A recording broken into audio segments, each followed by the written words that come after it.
This episode of Tech News Weekly is brought to you by Braintree Payments. Mobile app development can be complex, but integrating your payments no longer has to be. With Braintree, your business can accept nearly every type of payment from any device with just one integration. Learn more, go to braintreepayments.com/TNW. And by HostPapa. HostPapa's powerful web hosting solution and cloud-based productivity tools are perfect for small business owners, digital entrepreneurs, and freelancers. Go to hostpapa.com/GFQ today and use our exclusive promo code GFQ to save 15% off their most popular shared web hosting packages. That's hostpapa.com/GFQ. Starting Tech News Weekly in 3, 2, 1.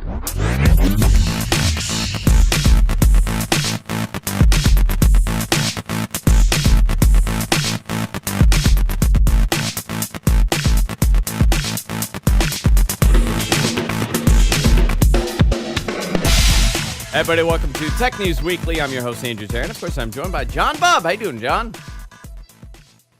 Yeah. You're so cranky one of those today. days. You're so cranky. Turn that fan upside down. Turn that fan. Listen, this thing does not make you happy. It actually does kind of look like me. It looks like my brother. This is a character from the movie Sausage Party that's going to be coming out. I don't know if it's out or it's coming out. One of my friends, David Krumholtz, is the voice of this character, and he plays the character. His name is Lavash, and he's Armenian bred. Comes out August 12th. August 12th. It's coming out next week. He plays a character of Armenian bred, so this guy's going to be hanging out with me for the show. He's going to be sitting right there. Why are you so cranky, John? Come on, don't be cranky. We got to do a show. I'm happy today. Everybody's happy. It's Friday. You're going to go to the club. Last night was just a mess. You're going to go get your money. You're going to go to the club. You're going to cash all your money. You're going to go buy rims for your car. You're going to buy a gold chain. Go buy some Cristal. What kind of pills are you on today? Oh, that's not what you're doing tonight? No. Oh, okay. Just wanted to make sure. I just wanted to see which. Maybe you're switching it up. Do you think I can afford to do all that? Listen, you're one of the greatest producers in podcasting history. What are you talking about? Guys, we have a lot to talk about today. Obviously, we have a lot of tech stuff to cover. I had a scenario I wanted to play out with John, but I'm going to surprise him with this. I want him to think on the fly with this scenario, all right? It's a question that I've been getting repeatedly over the last couple of weeks, and I don't know why I've been getting this. I guess because I spoke about my home network a couple of weeks ago. People have been asking, so I want to talk to John about this because he knows home networking stuff. But before we do that, John, we're going to talk about our sponsor, and that's HostPapa. Guys, if you're looking for a good web host, a phenomenal web host, go to HostPapa. HostPapa's powerful website solution and cloud-based productivity tools are perfect for small business owners, digital entrepreneurs, freelancers, and of course, if you're just coming up with a website, any kind of website, this is a great place for you, and they have a great deal for you guys.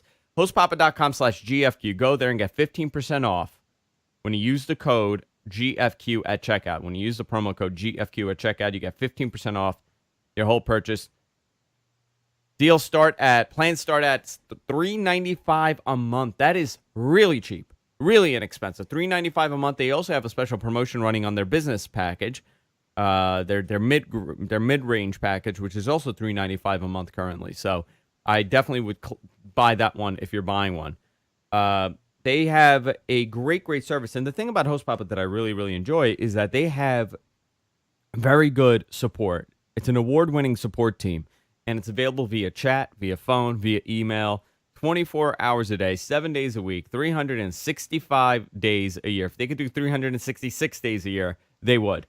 It's affordable pricing for any business owner, small business owner, any entrepreneur, anybody that wants a website. They have two simple ways to create a website. You could either use a drag and drop website builder, or like us, we use a WordPress site. You could use our one-click WordPress installer. And John, you know how great this is when the host actually supports what you're trying to do. Mm-hmm. When you're trying to install WordPress and they make it easy for you. It's a breeze. Also, they also have a no-risk money-back guarantee. 30 days, you could use Host Papa. If there's something you don't like, contact them, and they will give you every penny back. If you have a website already, or if you're looking to get a website, check out Host Papa. Go to hostpapa.com/GFQ. Get 15% off the powerful, reliable, and secure web hosting service. I want to thank Host Papa for supporting the show and, of course, for supporting all the shows here on the GFQ Network. So, John, let's talk. Okay. Windows 10.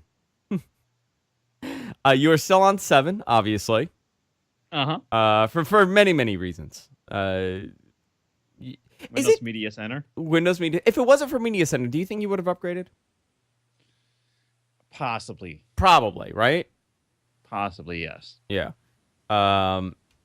So they have. Did you upgrade your mom's computer? I think they're running Windows 10, but I don't know that they've done the update yet. Okay. So I tried to do the anniversary update today on all the production machines in the studio, and it failed on every single one of them. It said, sorry, can't install at this time, and it gave me some errors, so I have to look into it. So I have not updated to Windows 10 anniversary update, but many, many people have. And there are a number of reasons to do it, obviously. A lot of people absolutely are happy with this. I would imagine you should be. But for the things that I've seen that anniversary update has, now you're not going to see a humongous change in the overall UI. You're going to notice small things like to the Smart Start menu. There's a little change there. But I want to go through some of the major announcements, John. And you kind of chime in here and tell me if this is a big deal. A lot of people are excited about Bash support, about the Bash shell. It's interesting. And I think that is a big thing. It'll be interesting to see what people do with it. Yeah. And how it gets utilized on Windows 10. Because you don't have to have a Linux machine. You could just do everything on... Right, because, I mean, a lot of people run Cygwin and trying to do stuff with Python, and this will make it a heck of a lot easier to do that sort of thing. Yeah. There's also virtual desktop pins, so that is now in Windows 10. A lot of people had asked for that. There's a dark theme now, so if you don't like the super bright white theme, you could go totally dark, which actually, I thought that's not as big of a deal for me, but to some people, huge thing. It is. I mean, if especially if somebody has eye issues, and this is something that I've been looking into lately, is, the white stuff. I mean, having some sort of darker contrast makes a big difference, especially even if you're just watching movies. Just having something dark behind whatever you're watching is really nice. I run Flux, which I think is fantastic. I run Flux on my Mac, and you know what? You told me about the it's f.lux for anybody that wants this. What it does, it'll dim accordingly to the light around you. Correct? More or less, you can set it to color temperatures, and it'll change with the time of day. So, during the day, you can have it a little bit brighter, but then during night, it can, change the color temperature just a little bit so that it's not as harsh on your eyes. Yeah. So the other, the light that you get from your LED display, it can be very bad for your eyes, especially the blue light. Blue light can be really bad for you. So if you're sitting at a computer all day, like me and you do, well, you get eye fatigue. Terrible. I mean, I get it. You know where it's if I'm in my office, I don't really get it as much. But if I'm upstairs and I'm working on this computer, I guess it's the angle I'm sitting at because the computer's kind of elevated a little bit. My eyes are killing me by 3 o'clock. So something like this is great, and a dark theme works great. By the way, about Flux, I use it on my Mac. It's for Mac and Windows. I may be for Linux. I don't know. But I set everything on auto, and it's great. But if you want to customize it, like you could do movie mode, you could do a dark theme. Yeah, and you can temporarily disable it too for like an hour. And you could disable it also. Yeah, so I use that. Which is great if you're doing, something that's very color sensitive, like editing a photo. Yeah. The other cool thing in Windows 10, and this has been a concern for many, and I've been one of the people that constantly bring this up, is the activation issues that I'm anticipating, I'm guessing are going to arise from, because it was a free update, and now, how are you tying everything together? And a lot of questions are up in the air. But if you're into building your own PC, then tweaking desktop settings, this is one of the new features in the anniversary update that's an absolute treasure. Windows 10 now allows you to tie your operating system license to your Microsoft account rather than a specific hardware. Wait, they didn't do that before? No. Well, it wasn't sure how it did it. It was supposed to now when it'll tie it to your Microsoft ID. Here's the problem here, John. I thought it was doing that before anyway. No, it wasn't. It wasn't tying it totally. It was tied, but it wasn't. I think that's very confusing. It is very confusing. So now the other question is, what if you have the same account on multiple machines, but you have different IDs for Windows 10? I think what it does now is stores everything together, which I'm going to talk to Paul more about this because, again, this is something that I'm curious about. It's dubbed Activation Troubleshooter. That means diehard system tinkerers should be able to reactivate their license easily with fewer pesky calls to Microsoft support. So rather than sitting there and calling and going through that automated, have you ever done that with the number and the letter combo? So if I haven't had to reinstall for years. So yeah, so if you're like me that constantly formats your machine, what happens is your key, you're only allowed X amount of installs in a certain time period, even though it's the same hardware. Microsoft sometimes says, hey, listen, we can't activate this. You have to call Microsoft support. So you call, and there are these numbers that you punch in, and then it gives you letters, and then that activates it. And then it says verified, just like that. So now you don't really have to do that. This will tie it to your ID, which is better. I mean, I'm sure it's going to be a lot of more confusion. Edge improvements. Obviously, Edge now supports extensions like ad blocker. Does it do full screen yet? I don't know. Does it? I don't know. That's a very good question. Used Edge, it did not do full screen. That's a very good question for me to ask Paul because I don't have Anniversary Update installed yet because it's not installing on this machine. I have it on my machine upstairs, and I don't use Edge. So you're going to be able to do add-ons like AdBlocker Plus, LastPass, Evernote, Amazon, Office, and a couple more. Obviously, there aren't many right now, but it'll be there. Windows Hello says hello to apps and websites. So Windows Hello will now work on within your apps and on certain websites. So if you're using Edge, I'm guessing it will be working with websites and I guess your apps. Now there's only a couple computers that support Hello at this point. It's not a lot, but it is a nice security tool, security measurement. Windows Ink is another one for tablets. I don't necessarily care for Windows Ink because I don't have a tablet that I use Windows on. Cortana is a lot smarter. John, I know you would probably hate Cortana, and I'm not a big fan of Cortana, but I want to ask you this. Do you use Siri at all?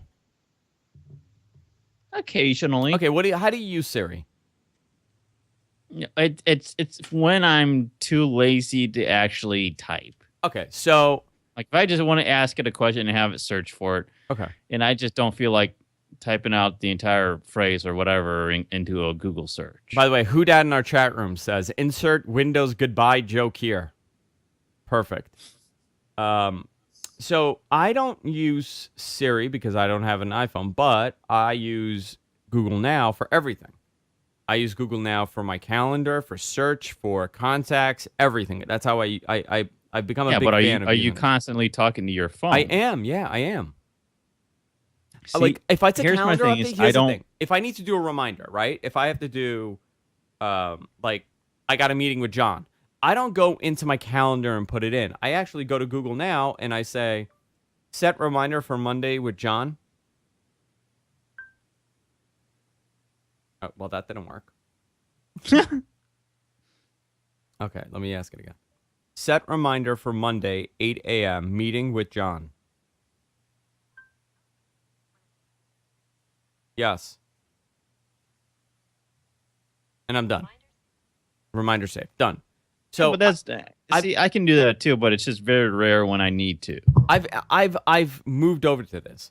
I don't use Cortana at all on Windows because my Windows machines are, productivity machines and they're production stuff in the studio. When they implement Siri on Mac OS, I'm curious to see if I will use it because I know most people do not use Cortana on their PC.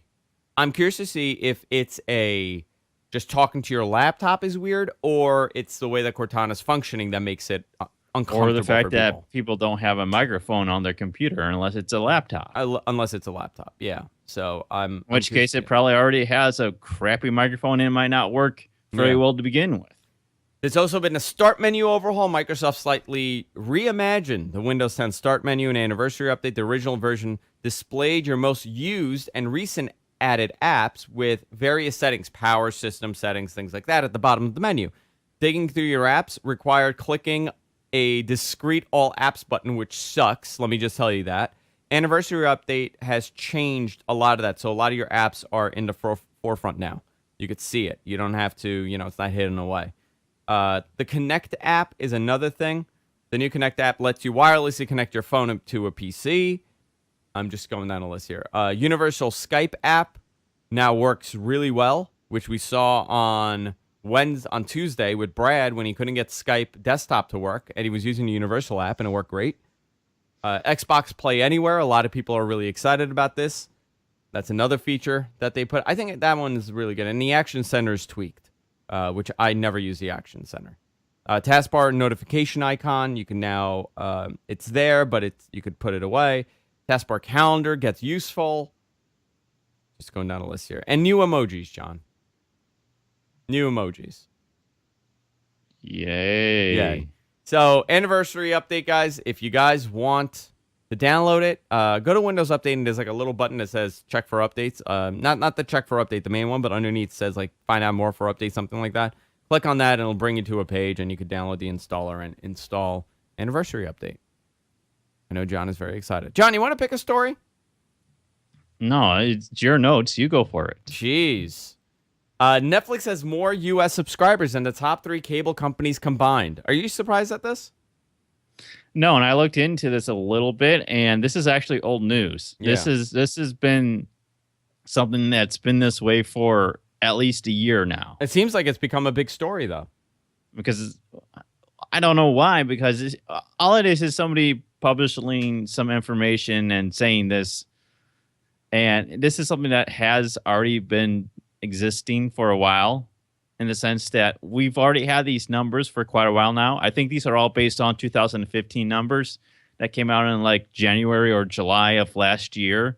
So like none of this is really new information. It's just being presented in the sense that, hey, if you add all this up, Netflix has more combined subscribers. Well, Even though this the is numbers that I have been out there for a year. So the numbers I have are Q2 results.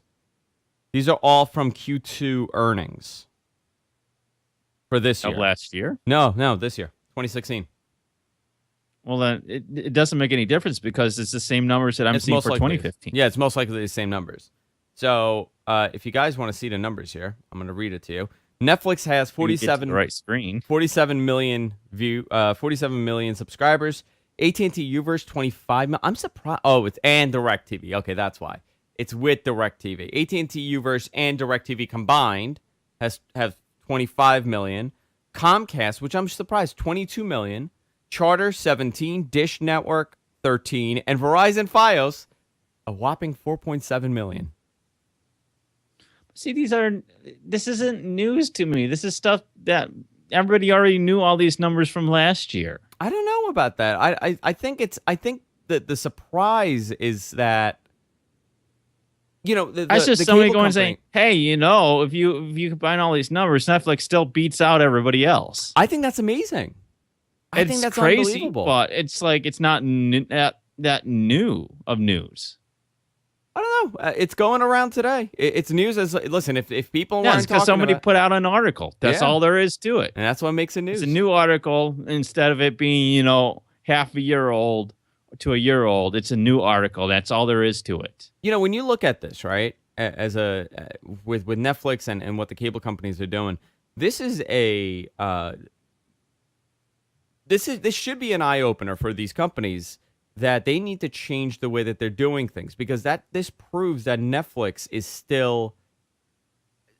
You know what? I don't actually use Netflix anymore. I know you use it more than I do, but I use Hulu Not the anymore. most. No, I mean, I was using it for a while, and then the show that I was watching got kicked off, so I But don't use it anymore. do you use Hulu?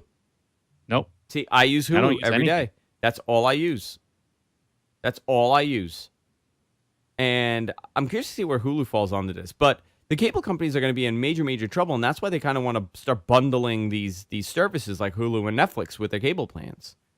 I just don't know. Like, I need to cancel my cable, and there's only two things that are holding me to paying this $200 bill every month. It's wrestling and it's baseball and football. That's the only thing. Mm-hmm. And that's why I'm with them. That's why I'm paying that money. Apple announces, John, $200 bug bounty program. This is interesting because the company has not $200. $200,000.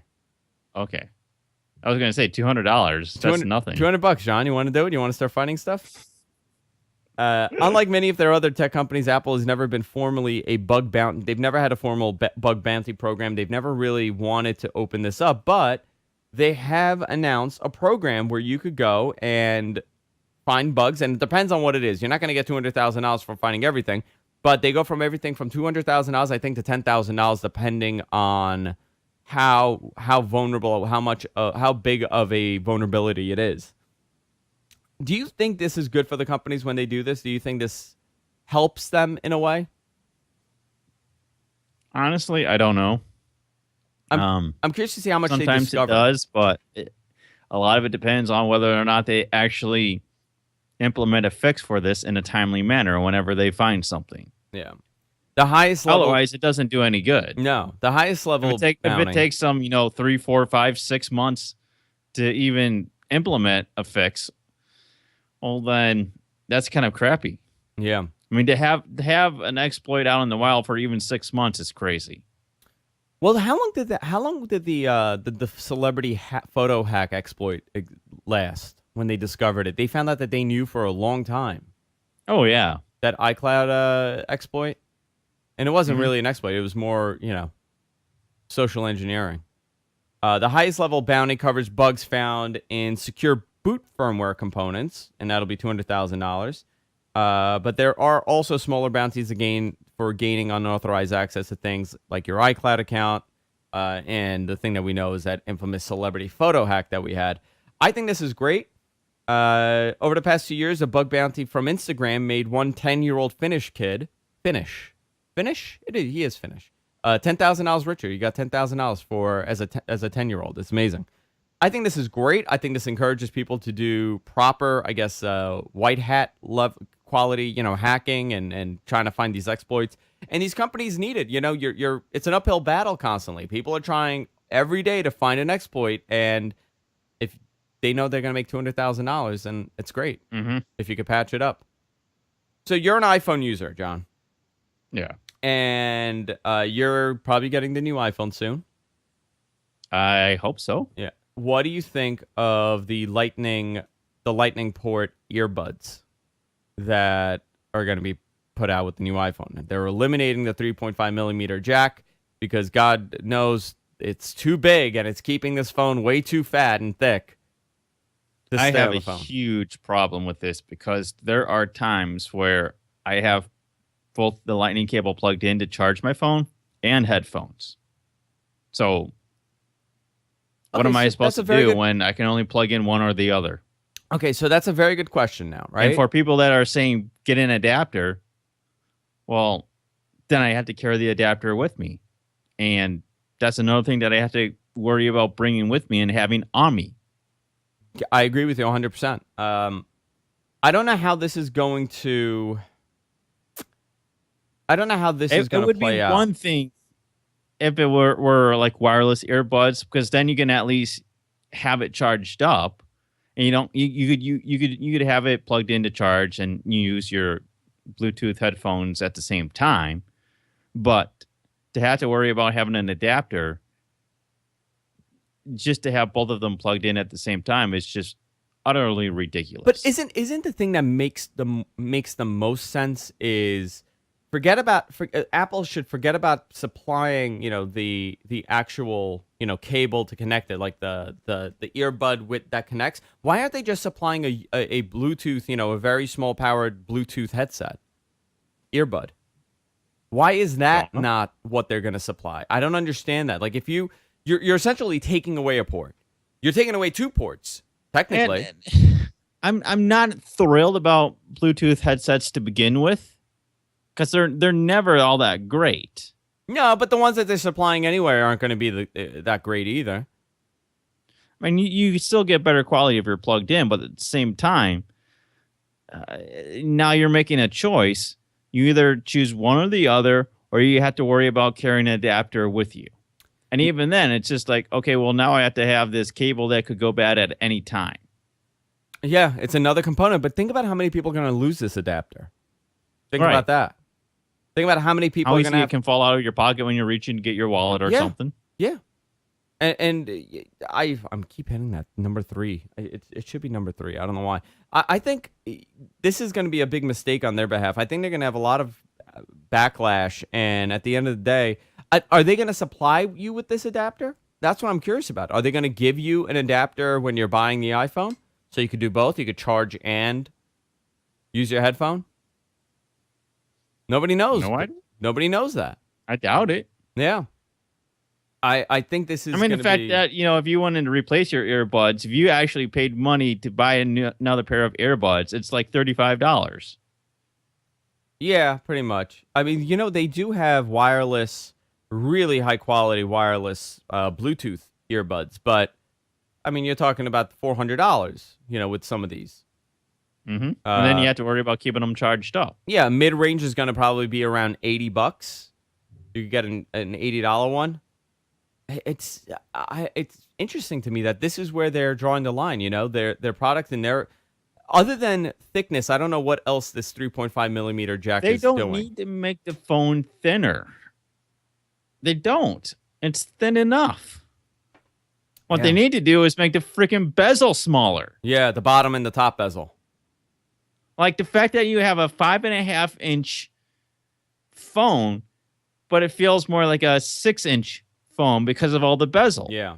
So because you can go to any Android phone that's 5.5 inches and it's smaller than the 5.5-inch iPhone. Well, it's long, right? The iPhone is very long. Like, to me, just holding the iPhone 6S Plus in my hand, it's not the easiest thing to do. No, it's not. Just because it is so big. But it's only a 5.5-inch screen. And it shouldn't be that way. Because that's the thing that I worry about when I hold the iPhone 6S Plus in my hand is that it's so big and it just does not fit in my hand very well. Yeah. And it's not like I have small hands. I have big hands. You have gigantic hands. Hold your hands up to the screen. Let people see how gigantic. Look at this. Gigantic. You're like a basketball player. Yeah. You can palm basketball. Curtis B brings up that Steve Gibson has an interesting theory about some of the noise reduction programming that could be done. Yes, absolutely. You could do processing because it's digital, right? You could do processing, you could do compression, you could do a lot of the stuff. You could do adjustment when you're playing applications. There's a lot that you could do. There's a lot of pros as far as going to digital audio because you could do a lot more because you could actually send information to this. But I think it's going to be more headache. That's a huge trade-off. Yeah, there is going to be a tremendous amount of outcry because a lot of people don't realize that. Listen, what if I bought $500 headphones, okay? Now I got to buy an adapter, don't I? Mm-hmm. And I'm not going to get those same perks. As far maybe I am. Maybe that little adapter that I'm plugging into this thing is going to be able to change the signal of the audio. We don't know yet, but I don't necessarily agree with going all digital for the audio. I mean, that's such an inconvenience just to, digitally process the audio differently. Yeah. I don't know. The thin and bendable was last year. I cannot tell you how many trips I've been on where I have both my headphones and the charging cable plugged in at the same time. Dude, I do that all the time. If I'm in the city and I got every trip that I've ever gone on, I do that. I'll give an example. I was in the city the other day. I had my headphones on. I was listening to a podcast, and my battery was dying. So what did I do? I plugged it into my power brick. Mm-hmm. Or if you're on a FaceTime call. Yeah. I mean, you know what we're going to see now? We're going to see dongles. We're going to see like split dongles. Like you have USB hubs, you're going to have lightning port hubs now. Yeah, if you're on a FaceTime call. Absolutely. I don't know. I'm curious to see what they do with it's this. just like, okay, well now you're going to have to worry about keeping your phone constantly charged. Yeah. Just so that you can be able to plug in your headset at any time. Yeah.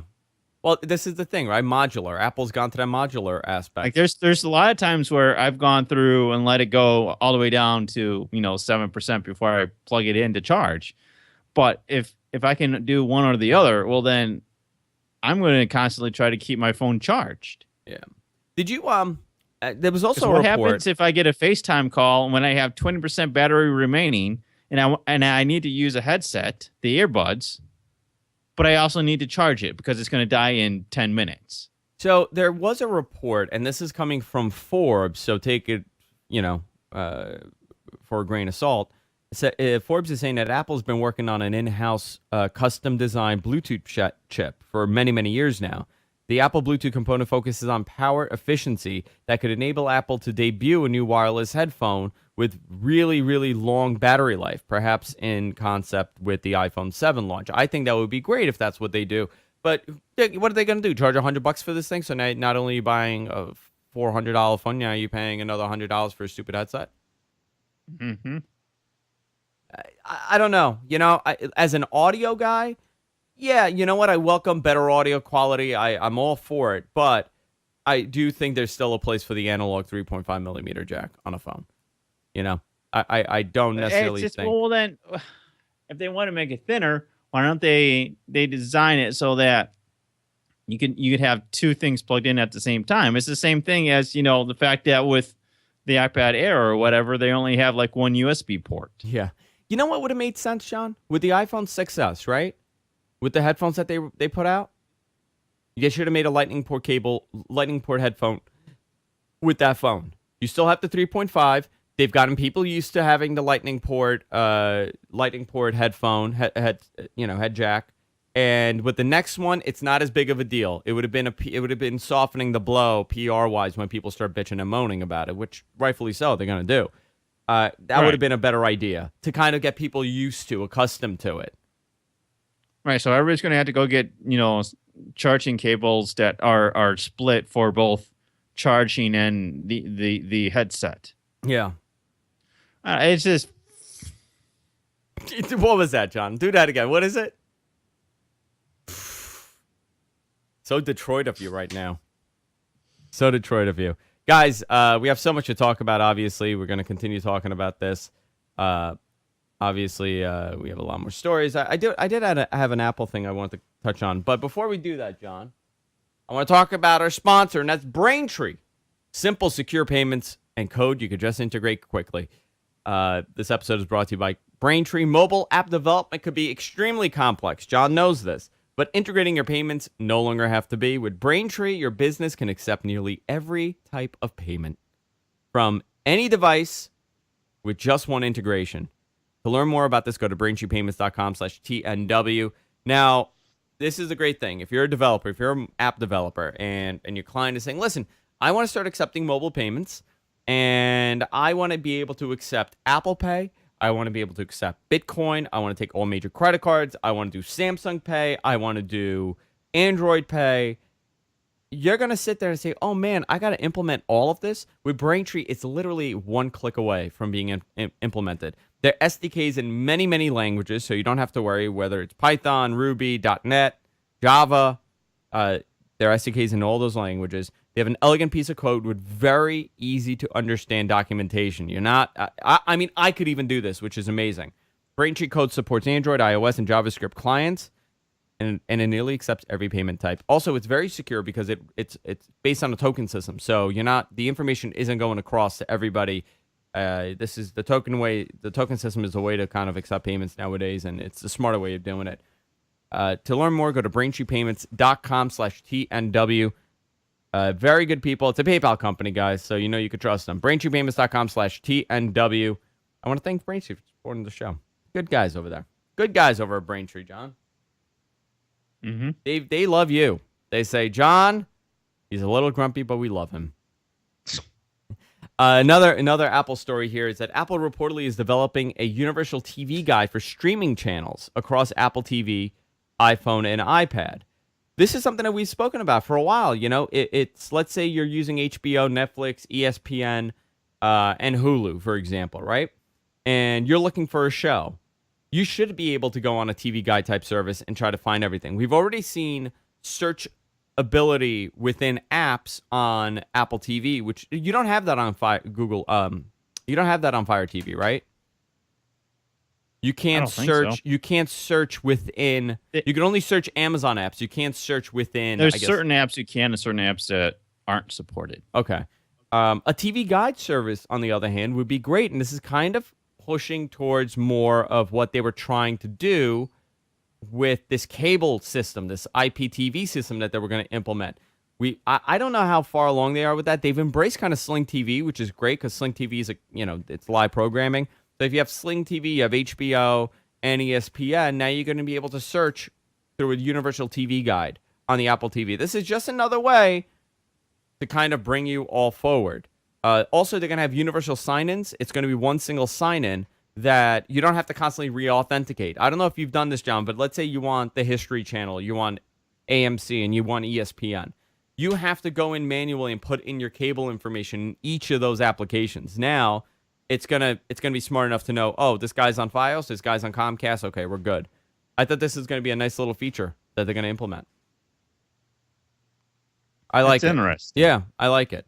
One more story. It's going to be one of those things where it sounds interesting, but I'm going to wait to see exactly how they implement it and how it works. Yeah. I'm curious to see what they do with this because there haven't been too many updates for Apple TV. I know they unveiled some stuff. There were some big announcements at WWDC, but the company is now saying that they've reached a point where its own internal tests are showing that they need to be able to, spread along. They need to be able to kind of put everything on everything. It's a very different Apple. Very, very different Apple. So, John, I got a question for you. Did you get Nintendo Power magazine when you were a kid? Not that I remember. Man, I love that magazine. I was a big fan of Nintendo Power, and I got it for many, many years. Archive.org has added the first 13 years of Nintendo Power on their website for free. So, if you were a fan of Nintendo Power magazine, you could download all your favorite issues, which I still have all of mine in my attic in perfect condition. I wonder how much they would be worth. Probably nothing. If you go to archive.org, you could go nothing. Probably not. Maybe $1 or $2, right? You think it's worth more than $1? Let's look up Nintendo Power magazine issue 1. Let's see how much it would be on eBay. $88, $58, $38. Wow. For an entire collection? No. Just one for one issue. Is that the norm for most? Is that what most people are asking? Or is that just what one person is asking? No, that's what most people are asking. Issue number 51. Are any of them being sold? What? And have any of them been sold? Because there's a difference between asking and being sold. You can ask whatever you want, but it doesn't mean that it's going to be sold. Look at this Nintendo Power. I can ask, $1 to sell you a quarter, and that doesn't mean that it's worth it. So Nintendo Power magazine issue 51 is $7. Nintendo Power magazine number 68 is $12. 71 is $9.99. There's value behind this. Nintendo Power magazine episode. Nintendo Power magazine issue 2, good condition, print error, defect, upside down page. $14. This is awesome. Maybe I should start selling this. All mine are in perfect condition. This is what I'm going to get into, John. I'm going to get into selling old magazines on eBay. Yeah, it's pretty cool. Guys, if you're a fan of Nintendo Power magazine, go and check it out. I think it's pretty cool. They're in PDF form, I believe, on their website, and it's very high quality also. I wonder how they did it, right? Do you think they actually scanned it all in, John? Yeah. Wow. I'm sure they did. Yeah, that's pretty. Or they knew someone, then got a digital copy. Maybe Nintendo's working on it. I gotta see more about this. You go and do it there. So one question for you, John. By the way, next week I'm gonna have a full review of that tablet, that cheap Chinese brand, dual boot Android and Windows tablet that I've been talking about for the last couple of weeks. John, I think you'd be very surprised by my determination of what I think of this device. $179. It's Windows and it's Android, and it's not perfect. So we'll see what happens with that when I finally give my final assessment of if this thing is worth the money. I'm curious about if you would use that. Would you use that tablet? No. No. Why? I'm just not a fan of tablets to begin with. Oh God, you're so grumpy today. It's not that. It's that particular tablet. It's probably the fact that I don't really have a need for a tablet. I don't think most people have a need for a tablet, John. I mean, that's just what it comes down to. Most people are not using tablets nowadays. So I have a question for you. I know that you had a complicated setup with setting up your home network when you moved, and you had some issues. Is there a router that you recommend at this point? Asus and Netgear makes great routers. Which Asus? You almost cannot go wrong with whatever you get from Asus or Netgear. With Asus. Which Yeah. one? Which one do you? Is there one that you recommend more than another? On the Asus side, I'd have to look at what's out there now because I know a lot of stuff has changed since I last looked. Because it's probably been 6 months to a year since I've looked. Yeah. So I'd have to look again. Obviously, you can get the stuff that's gamer oriented, which is like $300. Yeah, like And the what is it? The RT. What is it? The RTAC 5300 is like their. Yeah, Yeah. which is probably overkill for most people. I I mean, something around $150, $200 range is probably going to be best. Yeah, like some of these are doing 5.3 gigabytes of speed, internal speed networking. And consistently in everything that I've ever looked at in the past 2-3 years, Asus and Netgear have been at the top. Yeah, so that's the answer. People have been asking me. They're like, "Can you ask John because he knows about this?" And they have, what's interesting? They have different ones, like the AC, what is that, 3100, something like that. AC 3100, yeah, AC 3100 does 3.1 gigabytes. Smallnetbuilder.com, I think. Smallnetbuilder.com. That's where you can go and get a ton of information on networking gear. Smallnetbuilder.com. They have charts and stuff on there as well. Oh, very cool. Router charts, yeah, router ranking, router charts. What's the router They ranking? have charts and rankers and all kinds of information. They have interesting. reviews. So The number one router right now that they're ranking is the Netgear R7000. mm-hmm. That is the number one look what's router. right below that. The Asus RT AC68U. Yep. Yeah. So, guys, if this helps out, let us know. John, where can people find you? On Twitter at Suncast. That's with a K, not a C. When are you doing the Gunna Geek podcast again? I don't know. Whenever they need me to fill in again. Wonderful. Probably soon, though. Wonderful. Guys, you can follow us, GFQ Network on Twitter. You can follow me at Andrew Zarin, at Suncast for John. That's it for this week. Guys, also, by the way, if you want to help us out, you want to support us, use our Amazon link. Go to gfq.co/Amazon. That's gfq.co/Amazon. And every time you make a purchase, click on that link, and we get a portion of the sale. We get a couple points here and there, and it helps us out. Until next time, guys, take care.